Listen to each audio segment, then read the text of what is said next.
எவன் சுகதுக்கத்தை சமமாக கருதுகிறானோ அவனே மோட்சத்தை அடைகிறான். அர்ஜுனா, நீ யாரையும் அழிப்பதும் இல்லை, உன்னால் யாரும் அழிவதும் இல்லை. உன்னால் ஒருவன் மரணிக்கிறான் என்றால் அவன் மீண்டும் பிறக்கிறான்.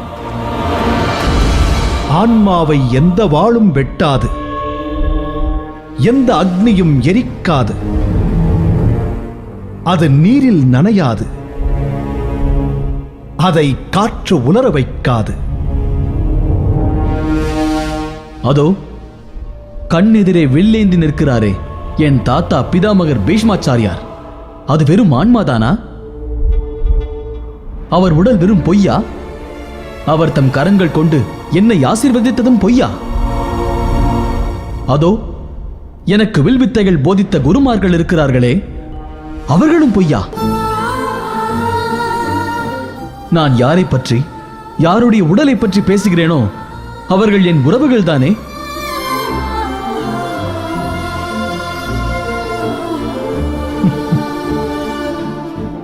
ஆன்மா அழிவில்லாமல் மீண்டும் மீண்டும் பிறக்கலாம், ஆனால் மனித உடல் அழிந்து போகிறதே.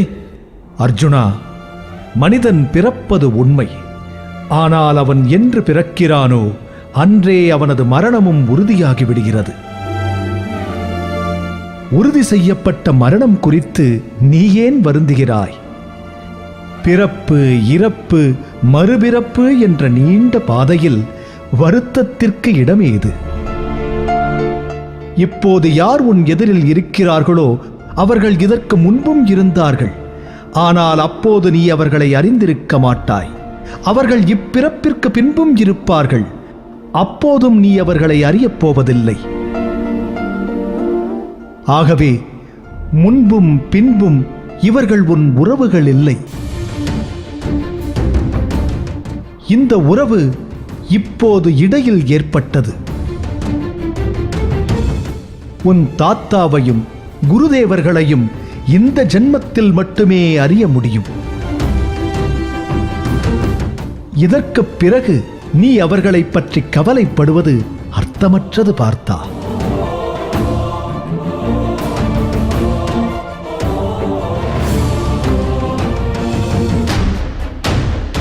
இந்த உடல் என்பது ஆன்மா பயணிக்கும் ஒரு கருவி, அவ்வளவே.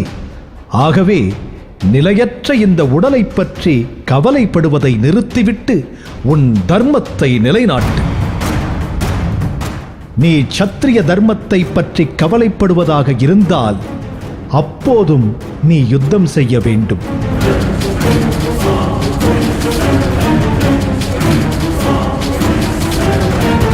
ஏனென்றால் அதர்மத்திற்கு எதிராக அஸ்திர சஸ்திரம் ஏந்துவதே சத்திரிய தர்மம். இன்று அதற்கும் மேலாக தர்மத்திற்கு எதிராக ஆயுதம் ஏந்தி நிற்கிறது உன் சத்ருவின் படை. ஆகவே நீ தர்மத்தை நிலைநாட்டு, உன் கடமையை நிறைவேற்று. கிருஷ்ணா, பரந்தாமா, கோவிந்தா, எது தர்மம், எது கடமை? அர்ஜுனா, உன் கேள்விக்கு பதில் சொல்லும் முன் நான் கேட்கும் கேள்விக்கு நீ பதில் சொல். இப்போது நீ யார்? நான் துரோணாச்சாரியாரின் சீடன். இதை தவிர நீ ஒன்றும் இல்லையா? நான் குந்தியின் புத்திரன். அவ்வளவுதானா? அதற்கும் மேலாக நான் சத்திரியன். நீ சத்திரியனாக இல்லாவிட்டால் துரோணாச்சாரியரின் சீடனாக இருக்க இயலாது. அதேபோல் குந்தியின் மகனாக பிறந்திருக்கவில்லை எனில் சத்திரியனாக இருந்திருக்க முடியாது. ஆகவே நீ சத்திரிய தர்மத்தை நிலைநாட்டு. அதர்மத்திற்கு, அநீதிக்கு எதிராக ஆயுதம் ஏந்துவதுதான் சத்திரிய தர்மம். இப்போது நீ யுத்தம் செய்ய மறுத்தால் உன் சத்துருக்கள் மட்டுமல்ல, நாளைய சரித்திரம் உன்னை பேடி என்று தூற்றும். வருங்கால சந்ததி உன்னை கோழை என்றும் பாவி என்றும் நிந்திக்கும். ஆகவே அர்ஜுனா, வெற்றி, தோல்வி, ஜனனம், மரணம், இன்பம், துன்பம் இவைகளை கடந்து நீ யுத்தம் செய். உனக்கு வெற்றி கிட்டினால் பறந்து கிடக்கும் இந்த உலகை நீ ஆள்வாய். ஒருவேளை வீர மரணம் அடைந்தால் சொர்க்கத்தை அடைவாய். இதுதான் உன் சத்திரிய தர்மமாகும். இதுதான் உன் மனித தர்மமாகும். என் கைகள் காண்டிபத்தை ஏந்த அஞ்சுகின்றது. கிருஷ்ணா, நீயே எனக்கு கூறு, இந்த யுத்தத்தினால் எனக்கு என்ன லாபம் கிட்ட போகிறது? அர்ஜுனா, லாப நட்டம், சுகதுக்கம், வெற்றி தோல்வியை பற்றி எண்ணாதே. அவற்றை விடுத்து மேலெழுந்து யுத்தம் செய். நீ கூறுவதைப் போல் என்னால் யுத்தம் செய்ய முடியவில்லையே கிருஷ்ணா. அர்ஜுனா, இதுவரை உனக்கு ஞானம், விவேகம் ஆகிய கண்ணோட்டத்தில் வாழ்வின் தத்துவத்தை உணர வைத்தேன். நீ உன் தனிப்பட்ட லாப நட்டத்தை துலாக்கோலின் துணை கொண்டு அளந்து பார்த்து கொண்டிருக்கிறாய். இதுதான் மாயையின் பாசம், துக்கத்தின் ஆணிவேர். இப்போது உனக்கு ஏற்பட்டிருக்கும் துக்கம், கலக்கம், வருத்தம் ஆகிய மூன்றுமே நல்லதல்ல. நீ லாப நட்டத்தை எண்ணி பார்க்காதே. கடமையைச் செய். கடமை என்பது பெரிய புண்ணியம். அது பவித்திரமானது. இந்த சமூகத்திற்கு நலன் பயக்கக்கூடியது. நீ ஆற்றும் கர்மத்திலே அதன் பலனும் உள்ளது. ஆகவே நீ கர்மத்தின் பாதையில் செல். ஏனெனில் கர்மத்தின் பலன் உன்வசம் இல்லை. ஆகவே நீ கடமையைச் செய், பலனை எதிர்பார்க்காதே.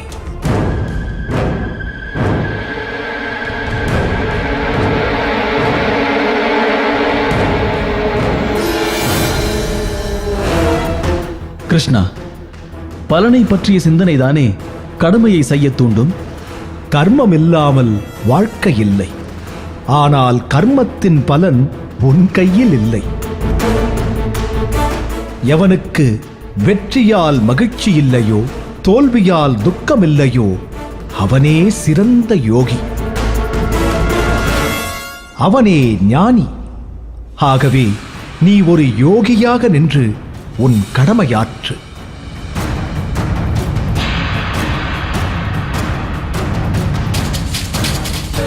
மாதவா, ஞானமே தர்மத்திலும் சிறந்ததெனில் என்னை எதற்கு ரத்தம் பெருக்கெடுக்கும் இந்த கர்மத்தில் ஈடுபடுத்த விரும்புகிறாய்? நான் எதற்கு பலரை கொன்று பாவம் புரிய வேண்டும்? நான் எதற்காக யுத்தம் செய்ய வேண்டும்? நான் யோகியாகி மௌன சமாதி அடையலாமே. பாவமற்ற அர்ஜுனா, இந்த உலகில் இரண்டு விதமான மனிதர்கள் இருக்கிறார்கள். ஒருவன் தனக்குள்ளே கடவுளை தேடி கண்டடைகிறான். அது ஞான யோகம். இன்னொருவன் தனக்கு வெளியே கடவுளை தேடி கண்டடைகிறான். ஆனால் அவனுக்கு தன்னுடைய கடமையிலிருந்து விடுதலை கிடையாது. வீடு பேற்றை அடைய இரண்டு வழிகளே உண்டு. ஒன்று ஞான யோகம், மற்றொன்று கர்மயோகம். கிருஷ்ணா, நான் ஏன் ஞான யோக பாதையில் செல்லக்கூடாது? கர்மமின்றி உடலின் வாழ்க்கை முழுமையடையாது. மனிதன் சுவாசித்தே தீர வேண்டும். அவனுடைய நாசிகள் நறுமணத்தையோ நாற்றத்தையோ நுகர்ந்துதான் ஆக வேண்டும். இசையோ சப்தமோ செவிகள் அவற்றை கேட்டுத்தான் ஆக வேண்டும். காண வேண்டிய காட்சியினை கண்கள் கண்டுதான் தீர வேண்டும். ஆனால் யோகியானவன் எதை காண வேண்டும், எதை காணக்கூடாது என்பதை சுயமாக முடிவெடுக்கிறான். இந்த புள்ளியில்தான் அறிவிலியிலிருந்து ஞானியானவன் வேறுபடுகிறான். ஆகவே கர்மம் என்ற செயல் அவசியமாகிறது. ஏனெனில் செயலின்றி இந்த உடலை நிர்வகிக்க முடியாது. ஆகையால் விவேகமாக செயலாற்று அர்ஜுனா.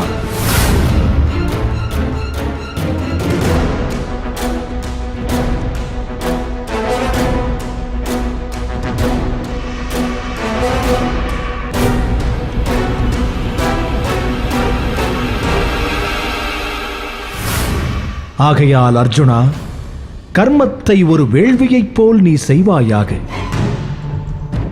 கர்மம்தான் வேள்வி. கர்மம் என்ற வேள்வியை ஏற்பவன் பிரம்மனாகிறான். கர்மத்தின் வழி நேராக பிரம்மத்தை சென்றடைகிறது. ஆகவே சிருஷ்டி என்ற படைப்பின் சக்கரம் சுழலாதவன் வாழ்க்கை அர்த்தமற்றதாகிறது. நீ அந்த அர்த்தமற்ற வாழ்க்கையை தேர்ந்தெடுக்காதே. ஒரு சிறந்த மனிதனுடைய வாழ்க்கை உலகிற்கு ஒரு எடுத்துக்காட்டாக மாறிவிடுகிறது. என்னை நீ உதாரணமாகக் கொள். இந்த பூலோகத்தில் நான் காரியமாற்ற வேண்டிய அவசியம் ஏதும் இல்லை. நான் விரும்புவதை அடைய யாரும் தடையாக இருக்க முடியாது. ஆனாலும் நான் உன் எதிரே இருக்கிறேன். காரியமாற்றிக்கொண்டே இருக்கிறேன்.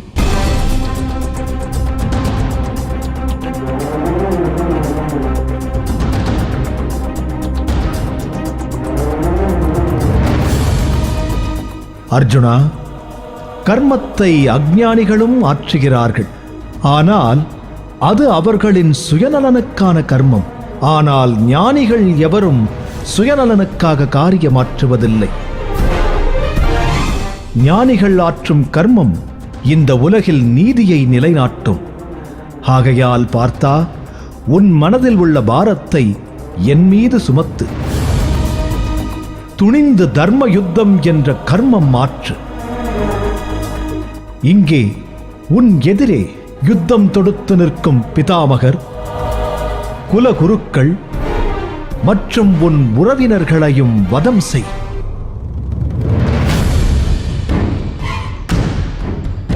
அது பாவச் செயலாகாது. ஏனென்றால் கடமை என்பது பாவத்திற்கு அப்பாற்பட்டது. அவர்கள் வீர மரணம் எய்தினாலும் அந்த மரணம் நன்மையே பயக்கும்.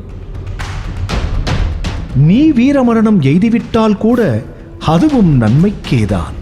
ஆகவே பார்த்தா, யுத்தம் செய். கிருஷ்ணா, மனிதன் பாவங்களை செய்ய ஏன் ஆசைப்படுகிறான்? அவனை தூண்டுவது யார்?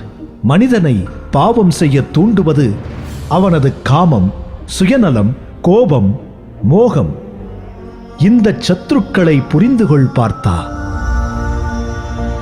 புகை நெருப்பையும் புழுதி கண்ணாடியையும் மறைப்பது போல ஞானத்தை கர்வமும் கோபமும் மறைக்கின்றன.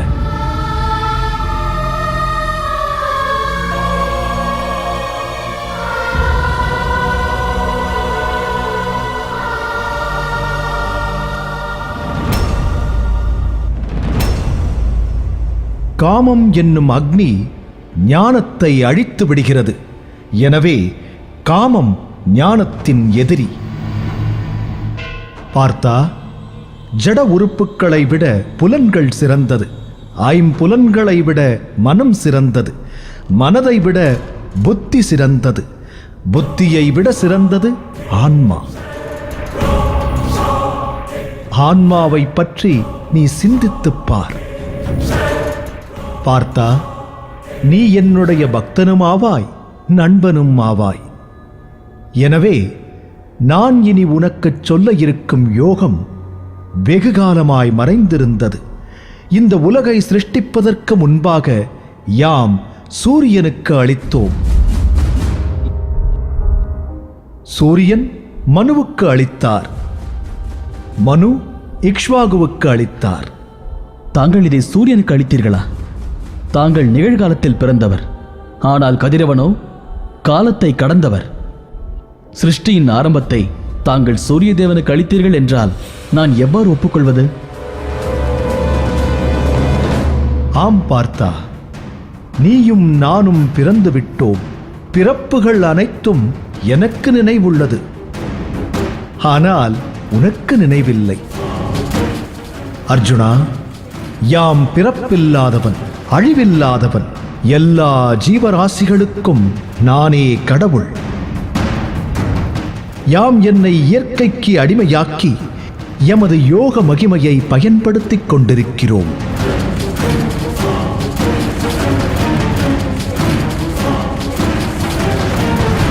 யாம் என்னை இயற்கைக்கு அடிமையாக்கி எமது யோக மகிமையை பயன்படுத்திக் கொண்டிருக்கிறோம்.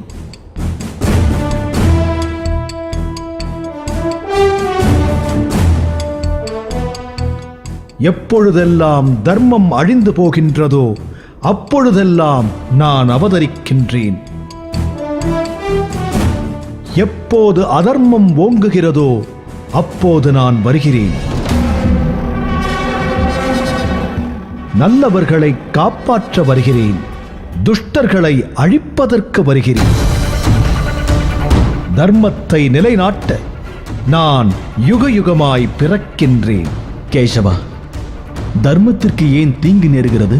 தர்மத்திற்கு ஏன் தீங்கு நேருகிறது என்றால், மனிதன் சுயபந்தங்களை உடைக்க முடியவில்லை. தனது சுயநலத்தை விட்டுவிட்டு சமூகத்தின் நலனுக்கு அவன் ஒன்றும் செய்வதில்லை.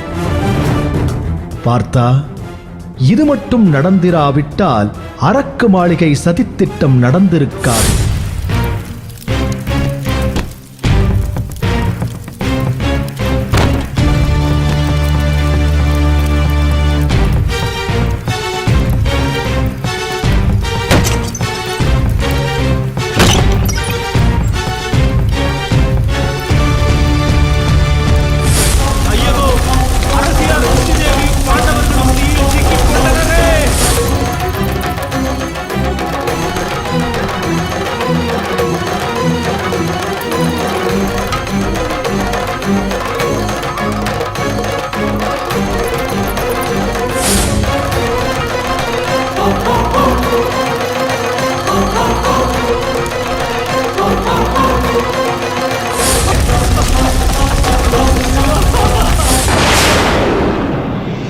கௌரவ பாண்டவ சேனைகள் இப்படி இருபுறமும் அணிவகுத்து நிற்கும் துர்பாக்கியம் ஏற்பட்டிருக்காது. திரௌபதியின் துகிலுரிப்பை கண்டு நான் கோபப்படக்கூடாதா கேசவா?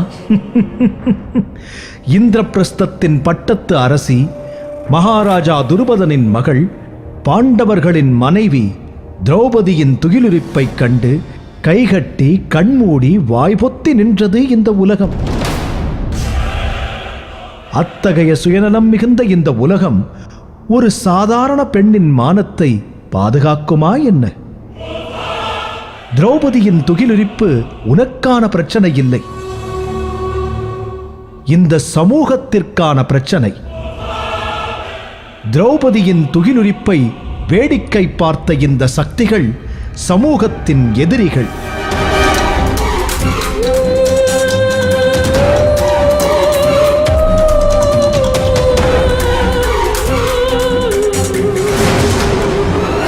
இந்த யுத்த பூமியில் அந்த சக்திகளோடு யாரெல்லாம் நிற்கிறார்களோ, அந்த சக்திக்கு துணை புரிகிறார்களோ, அவர்களோடு போரிட நீ சற்றும் தயங்காதே.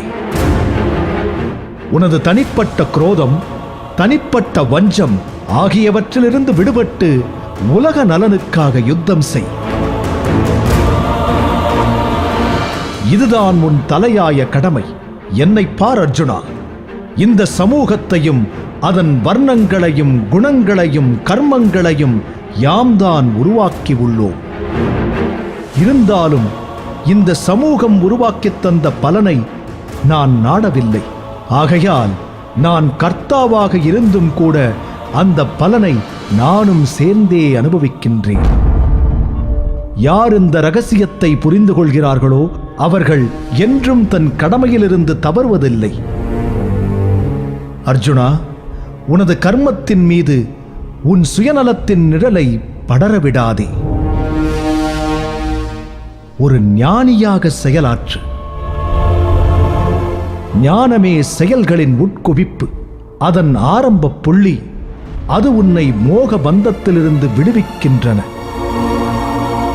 நீயும் ஞானம் என்னும் படகில் அமர்ந்து பாவத்தின் கடலை கடந்துவிடு. எவ்வாறு நெருப்பு எல்லாவற்றையும் எரித்து சாம்பலாக்குகிறதோ அதேபோல் ஞானத்தின் அக்னி கர்ம பலனின் இச்சைப்பணி முடிவடையாவிட்டால் அப்போது ஏற்படும் குரோதம் அந்த குரோதத்துடன் சேர்ந்து உண்டாகும் மோகத்தை எரித்து சாம்பலாக்கி விடுகிறது. இந்த மந்திரத்தை இறுதி வரை நினைவில் கொள். இந்த புவியில் ஞானத்தைப் போல தூய்மையாக கூடியது எந்த பொருளும் இல்லை, எந்த தத்துவமும் இல்லை. ஞானமே அனைத்திலும் சிறந்தது. ஞானத்தின் கடைசி எல்லையானது கர்ம சந்நியாசம். கர்ம சந்நியாசம், கர்ம யோகம், இந்த இரண்டில் சிறந்தது எது கிருஷ்ணா? இவ்விரண்டும் ஒன்றோடு ஒன்று முரண்படுவதில்லை. இரண்டுமே நன்மை பயக்கக்கூடியது. இருப்பினும் இவ்விரண்டிலும் சிறந்தது கர்மயோகமே. கர்மயோகமா? இதை விளக்க முடியுமா கிருஷ்ணா? எவன் துவேஷம் பேராசையிலிருந்து விடுபட்டு கர்மம் செய்கிறானோ அவனே நித்திய சந்நியாசி. அவனே வாழ்க்கையில் எல்லாவற்றையும் துறந்து இவ்வுலக பந்தங்களிலிருந்து விடுபடுகின்றான். கர்மயோகம் உண்மையில் சுயநலமற்ற தியாகமாகும். இதனால் கர்மயோகம் இல்லாமல் கர்ம சந்நியாசம் நடக்காது. காணுதல், காணாதிருத்தல், கேட்டல், கேட்காமல் இருத்தல், உண்ணுதல், உண்ணாதிருத்தல், விழித்தல், உறங்குதல், வாங்குதல், வாங்காதிருத்தல், விடுதல், விடாதிருத்தல், இப்படி கர்மயோகியின் எல்லா தர்மமும் உலக நன்மைக்காகவே உள்ளது. அதனால்தான் அவன் பாவத்திலிருந்து முற்றிலும் தனித்துக் காணப்படுகிறான். தாமரை இலை போல அது நீரிலிருந்தும் கூட நீரால் பாதிக்கப்படுவதில்லை.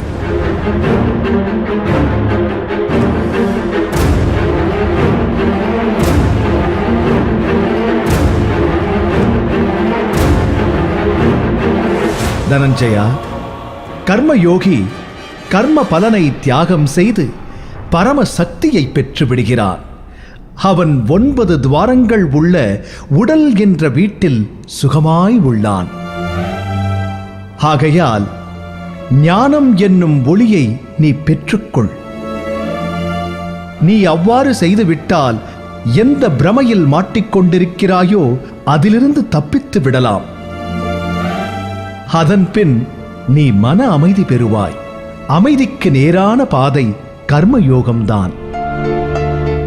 எவர் என்னை வேள்வியின் குறியாக, அனைத்துலக தேவனாக, எல்லா உயிரினங்களின் நேசனாக நினைக்கிறார்களோ அவர் மன அமைதி பெறுவார்.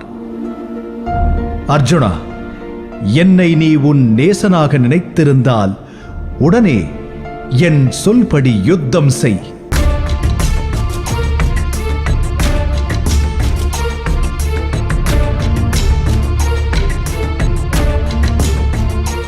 இதன் முடிவைப் பற்றி சற்றும் சிந்திக்காதே. யார் இருப்பார்கள், யார் இறப்பார்கள் என்பது உன் பிரச்சனை அல்ல. உலகம் எதை சந்நியாசம் என்கிறதோ அதை நீ யோகமாகச் செய்.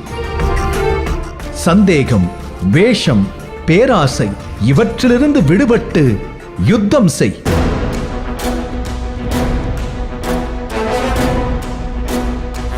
சந்தேகம், வேஷம், பேராசை இவற்றிலிருந்து விடுபட்டு யுத்தம் செய்.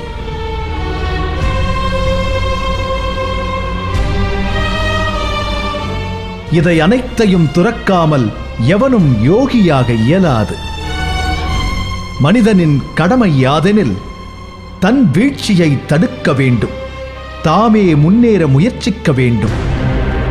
மனிதன் தனக்குத்தானே நண்பனும் ஆவான், எதிரியும் ஆவான். எவன் ஒருவன் தம்மை, தம் மனதை, தன் ஐம்புலன்களை தன்வயப்படுத்துகிறானோ அவனே அவனுக்கு நண்பன். அவ்வாறு செய்ய முடியவில்லை எனில் அவன்தான் அவனுக்கு எதிரி. எவ்வாறு காற்றடிக்காத இடத்தில் தீபம் அணையாமல் இருக்கிறதோ அவ்வாறே மோகம் இல்லாத யோகியும் அசையாது இருக்கிறான். சஞ்சலமான மனதை அதன் போக்கில் அதை நிறுத்து. அது உனது ஆன்மாவின் அடிமையாகிவிடும். பார்த்தா, என்னை ஒருமுறை பார், உற்றுப்பார்.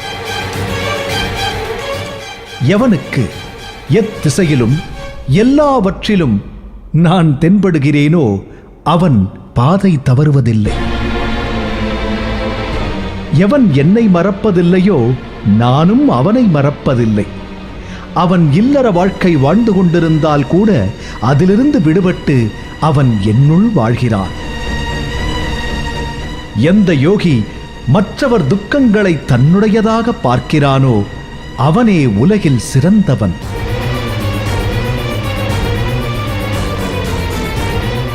யோக பாதையில் நடக்கும்போது மனம் பாதை மாறுமா?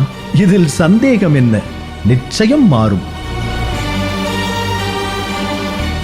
எனில் பிரம்மத்தை அடையும் இந்த பாதையிலிருந்து தவறினால் தீங்கு நேருமா?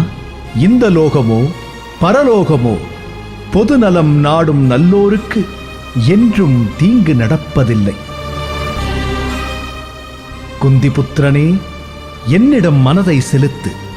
எல்லாவற்றையும் விட பெரிய சத்தியம் யாம்தான்.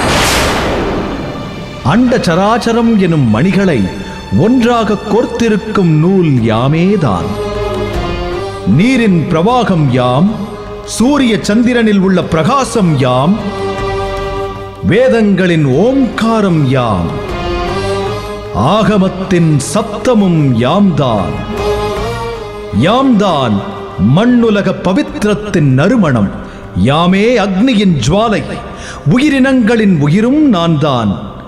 தவசுகளின் தவம் யாம். அர்ஜுனா, ஆரம்ப வித்து யாம்தான். ஞானிகளின் புத்தி யாம், அறிவாளிகளின் அறிவு யாம், பலவான்களின் பலம் யாம். பிராணிகளில் தர்மத்திற்கு விரோதமாக செல்லாத காமமும் யாம்தான். யாம் சர்வமானவன், ஆனால் எந்நேரமும் அகன்று நிற்பவன். யாமே அவிநாசி, யாமே நிர்குணன். பார்த்தா, யாம் கடந்துவிட்ட எல்லா காலங்களிலும், நிகழ்ந்து கொண்டிருக்கும் இக்காலத்திலும் வருங்காலத்திலும் பிறக்க இருக்கும் ஜீவராசிகளையும் நன்கு அறிவோம். ஆனால் என்னை அறிந்தவர் யாரும் இல்லை. யாமே உலகத்தின் தந்தையாவோம் தாயுமாவோம். யாமே ரிக்வேதம், யாமே சாமவேதம், யாமே சுவாமி, யாமே நம்பிக்கை, யாம்தான் துயர், யாம்தான் மகிழ்ச்சி. பார்த்தா, எல்லாவற்றிற்கும் ஆதாரம் யாம். யாமே அனைத்தும். குளிரும் யாம்தான், மழையும் யாம்தான். யாம்தான் உலகின் அழியாத வித்து என்பதை அறிந்து கொள். யாம் எல்லோருக்கும் உறுதுணையான நண்பன். ஆனால் எல்லோருக்கும் சமமானவன். எனக்கு பிடித்தவர் பிடிக்காதவர் எவரும் இல்லை.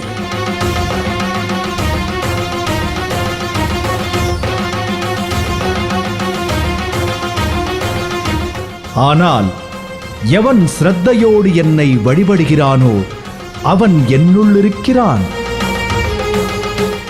யான் அவனுள் இருக்கிறேன். கிருஷ்ணா, நான் உன்னை எவ்வாறு அறிவது? உன்னை எவ்வாறு புரிந்து கொள்வது? அருள் கூர்ந்து விளக்கு கிருஷ்ணா.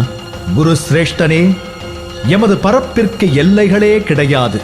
இருப்பினும் கேள். யாமே ஆரம்பமாவோம், நடுவுமாவோம், இறுதியின் இறுதியான நிலையும் ஆவோம். யாம் ஆதித்யர்களின் விஷ்ணு, சூரியன் நட்சத்திரங்களில் சந்திரன், தேவர்களுள் யாம் இந்திரன், புலன்களில் யாம் மனம், யாம் ருத்ரர்களில் சங்கரர், யட்சராட்களின் குபேரர்,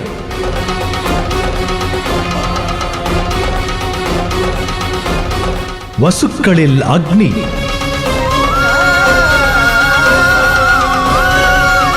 பர்வதங்களில் யாம் மேருமலை,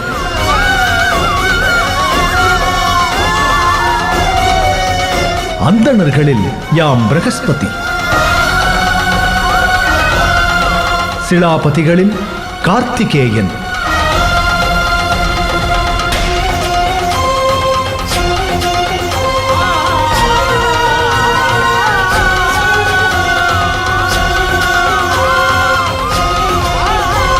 நீர்த்தேக்கங்களில் மகாசாகரம், மகரிஷிகளில் யாம் பிருகு,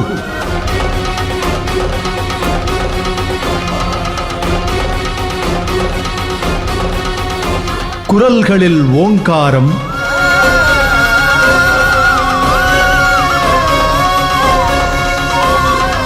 யாகங்களில் யாம் ஜய யக்ஞம்,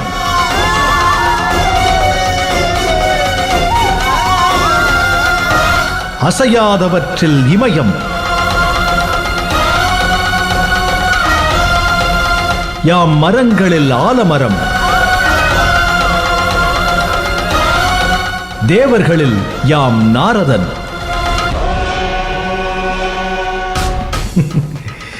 நாராயண நாராயண.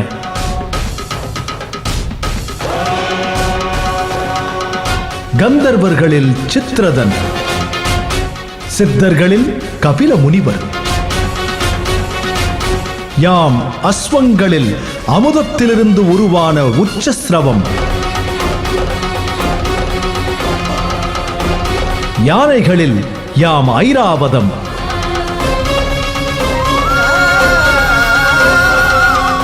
மனிதர்களில் யாம் நரபதி, ஆயுதங்களில் யாம் வஜ்ரம், பசுக்களில் யாம் காமதேனு, உணர்வுகளில் யாம் காமம், நாகங்களில் யாம் ஆதிசேஷன்,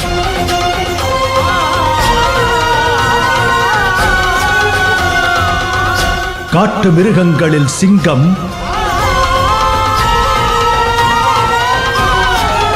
வாகனங்களில் யாம் கருடன்,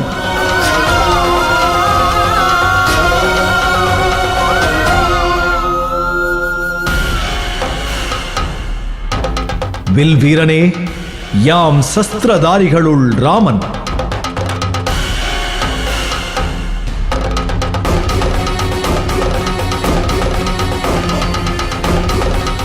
அச்சரங்களில் அகாரம், என்றுமே முடிவில்லாத காலம், யாமே படைப்பாளிகளில் பிரம்மா,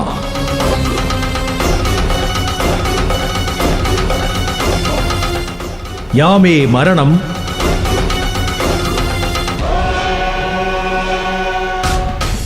யாமே ஜனனம், யாமே தொடக்கம், யாம் பெண்களில் கீர்த்தி, சீர்வா, ஸ்ருதிமேத்தா, திருதி, பொறுமை, யாம் காலங்களில் வசந்தம்,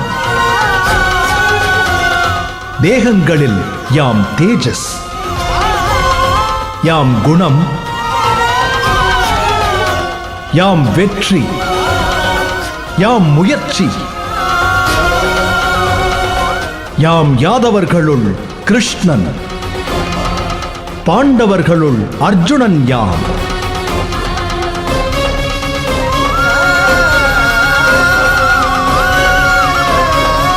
முனிவர்களுள் வியாசர் யாம், கவிஞர்களுள் சுக்ராச்சாரியர் யாம்,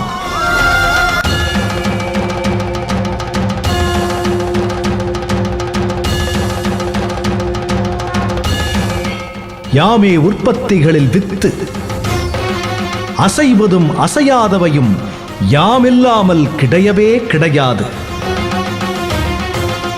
யாம் பிராணன்களின் பிராணம், ஜீவன்களின் ஜீவன்,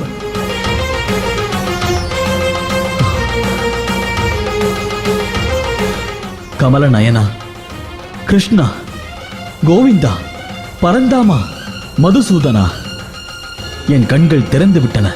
தயக்கங்களும் சந்தேகங்களும் அகன்று விட்டன. நீ சொன்னதுதான் உலகின் சத்தியம். அதை தவிர வேறு சத்தியம் இல்லை. பரமேஸ்வரா, நான் உன் தெய்வீக திருவுருவத்தை தரிசிக்க விரும்புகிறேன். பாவமற்ற அர்ஜுனா, உனது இந்த கண்களால் எனது விஸ்வரூபத்தை காண இயலாது. அதை காண்பதற்கு திவ்ய திருஷ்டியை உனக்கு கொடுக்கின்றேன்.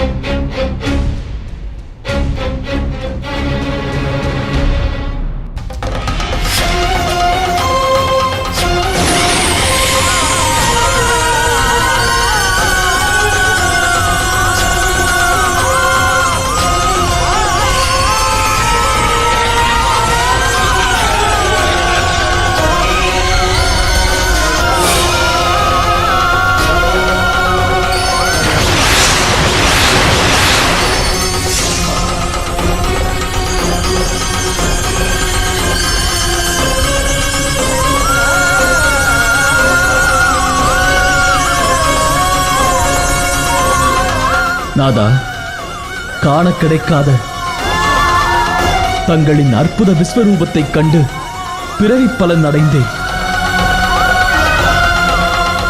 ஆனால் என் உடல் அச்சத்தால் நடுங்குகிறது. ஆகையால் என் மீது அருள் கூர்ந்து தங்களின் இயல்பு நிலையில் தரிசனம் அளியுங்கள்.